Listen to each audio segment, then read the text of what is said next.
Europe Midi. Romain Desarbres. Il est 12h48, on va parler à présent de la Russie et de l'Ukraine. Avec vous Nicolas Tenzer. Bonjour Nicolas Tenzer.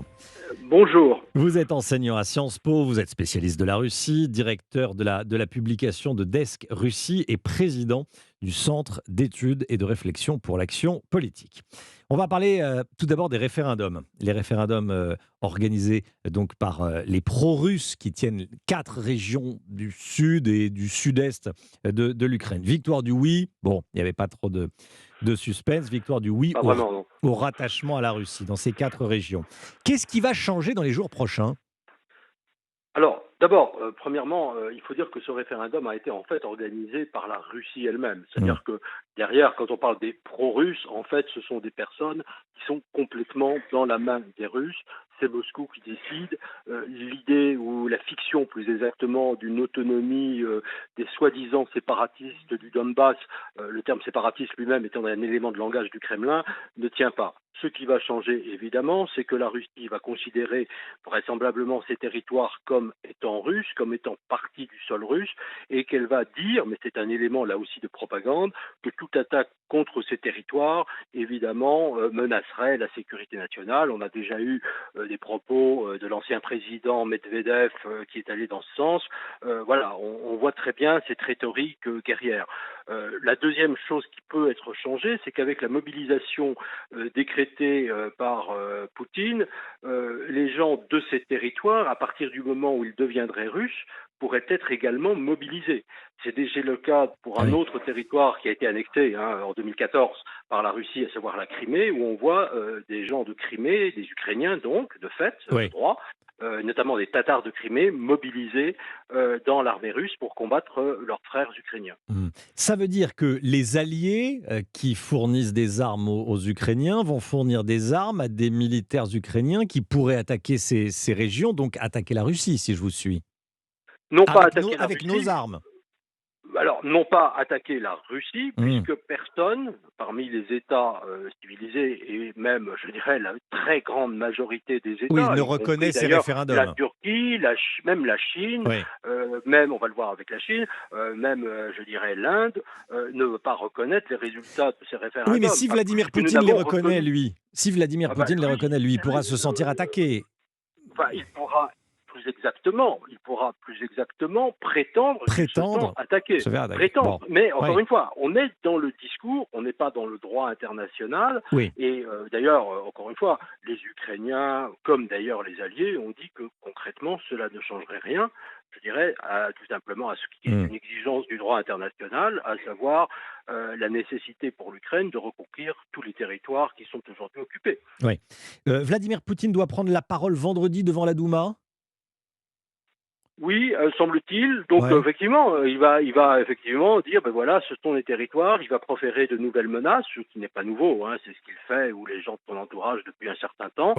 Voilà, en disant, en faisant monter les enchères, c'est une agression contre la Russie, et il va reprendre ces narratifs qu'il avait d'ailleurs utilisés avant le 24 février, le début de la nouvelle invasion, en disant, grande fiction, vous voyez, les Ukrainiens attaquent les nôtres dans les régions du Donbass, commettent un génocide, etc. C'est ce renversement perpétuel des réalités auquel le président russe est habitué, on va entendre vraisemblablement une nouvelle fois.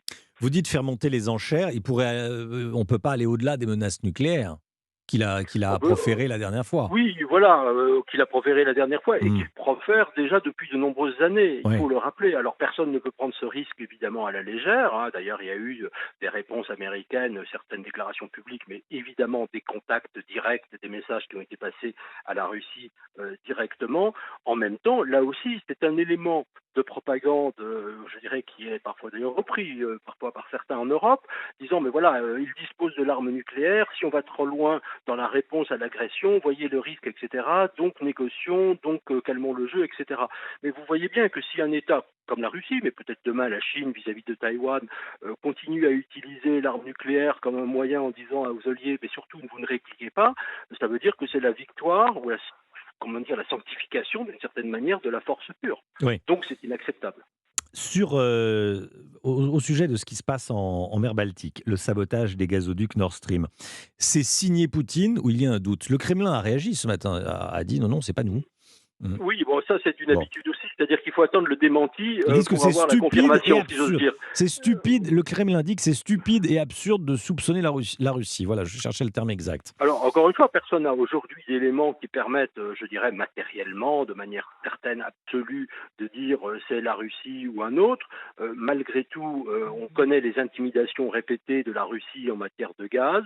On sait qu'elle veut arrêter évidemment de fournir du gaz pour essayer de faire une pression sur les opinions publiques occidentales. Hein. Encore une fois, tous les problèmes d'augmentation de prix, on sait que ça a une seule cause, c'est bien sûr la Russie et sa guerre contre l'Ukraine. Donc c'est aussi un moyen de dire, ben voilà, maintenant, de toute manière, on se moque complètement de vous, et notamment vis-à-vis des Allemands, et de toute manière, il n'y aura plus de gaz qui sera livré chez nous, sachant que la Russie a d'autres fournisseurs de gaz et de pétrole, plutôt d'autres clients Oui, de d'autres gaz et de clients, oui, oui. pétrole, Mmh. voilà, à savoir l'Inde notamment, la Chine, etc. Et que d'ailleurs, par rapport entre le pétrole et le gaz, il faut savoir que le pétrole représente environ 4 fois plus de revenus aujourd'hui pour la Russie que le gaz. Donc ça Ah oui. peut être, encore une fois, voilà, faut oublier, c'est aussi une réalité financière, hein, je dirais, dans la fourniture de ressources financières pour financer notamment la guerre en Ukraine, eh bien concrètement, c'est le pétrole qui est encore Mmh. beaucoup plus déterminant que le gaz. J'ai une dernière question à vous poser, Nicolas Tenzer, spécialiste de la Russie, enseignant à Sciences Po. Vladimir Poutine est en danger politiquement à Moscou. On parle de risque d'attentat ou pas du tout. Il est soutenu, il a une équipe solide autour de lui.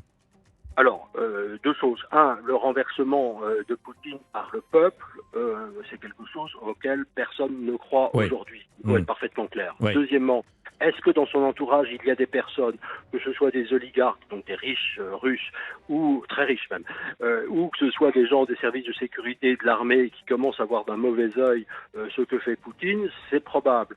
Maintenant, soyons extrêmement prudents Mmh. dans voilà, ces hypothèses de renversement. Pour l'instant, quand même, il tient l'appareil de sécurité et l'appareil militaire. On ne peut pas exclure que ça se produise un jour parce que tout simplement ces gens eux-mêmes, je dirais, pour leur position, pour évidemment leurs revenus financiers, parce que quand même tous ces proches de Poutine ont aussi énormément d'argent. Hein, je veux dire, c'est un Oui. système mafieux et criminel, donc faut pas l'oublier, c'est quand même ça la réalité. Eh bien, pourrait se dire, oh là là, il commence à nous poser des problèmes. Et puis l'armée, quand même, je dirais, dans son état de déliquescence, ne peut que voir, je dirais, l'accentuation en quelque sorte de ces problèmes, de morts, y compris d'ailleurs chez un certain nombre de généraux, évidemment, si la guerre continue. Donc les militaires n'aiment pas ça non plus. Mais Merci beaucoup. soyons prudents. Soyons prudents, évidemment. Mais je voulais vous poser toutes les questions. C'est aussi la guerre de l'information, bien sûr.